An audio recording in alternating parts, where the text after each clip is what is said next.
నల్గొండ జిల్లా వ్యాప్తంగా కూడా రాజకీయాలు పూర్తిగా ఆసక్తిగా మారుతున్నాయి. ఎంపీ ఎన్నికల నేపథ్యంలో బీఆర్ఎస్కు గుడ్ బై చెప్పిన నేతలందరూ కూడా బీజేపీలో టచ్లో ఉన్నట్లు కూడా వార్తలు వినిపిస్తున్నాయి. ఈ నేపథ్యంలో నల్గొండ అభ్యర్థిగా హుజూర్నగర్ మాజీ ఎమ్మెల్యే శానంపూడి సైదిరెడ్డి ఎంపీ టికెట్ను ఆశించి అక్కడ రాకపోవడంతో భంగపడ్డట్లు తెలుస్తోంది. ఈ నేపథ్యంలో బీజేపీలో చేరే ఛాన్స్ ఉన్నట్లు కూడా వార్తలు వినిపిస్తున్నాయి.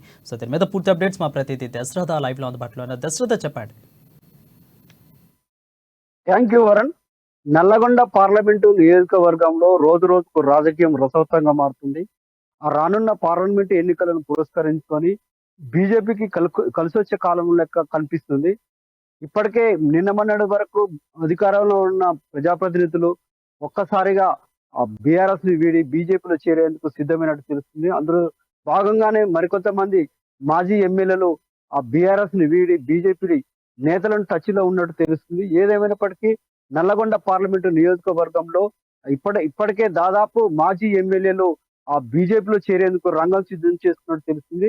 ఈ నేపథ్యంలో నల్లగొండ పార్లమెంటు అభ్యర్థిగా ఇప్పటికే హుజూర్ నగర్ మాజీ ఎమ్మెల్యే శానంపూడి సైదిరెడ్డిని బీజేపీ అభ్యర్థిగా ప్రకటించడం జరిగింది. ఈ నేపథ్యంలో ఆ బీజేపీ సీనియర్ నాయకులు కొంత అసంతృప్తికి గురవుతున్నారు. ఈ నేపథ్యంలో ఏదైతే అధిష్టానం వారిని కూర్చోబెట్టి సర్ది చెప్పడం జరిగింది.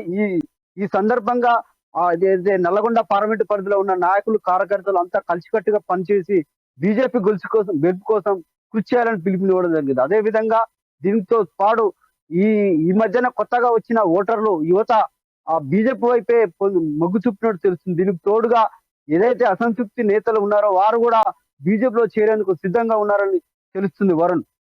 రైట్. అయితే శానంపూడి కూడా వెళ్ళిపోవడంతో బీఆర్ఎస్ ఆల్రెడీ కూడా నల్గొండలో సభ పెట్టి విజయవంతంగా కార్యక్రమాన్ని చేసింది. ఈ నేపథ్యంలో శానంపూడి కూడా మళ్ళీ వెళ్ళిపోవడంతోనే కొంత డీలా పడిందా? ఈసారి రాజకీయ త్రిముఖ పోటీ తప్పదా, లేదంటే ద్విముఖ పోటీ నల్గొండలో ఉండబోతుందా? ఏదేమైనప్పటికీ రాబోయే త్రిముఖ పోటీ ఉంటుందని చెప్పుకోవచ్చు. ఎందుకంటే దాదాపు బీజేపీ కూడా కొంత ఓటు బ్యాంక్ ఉందని చెప్పుకోవచ్చు.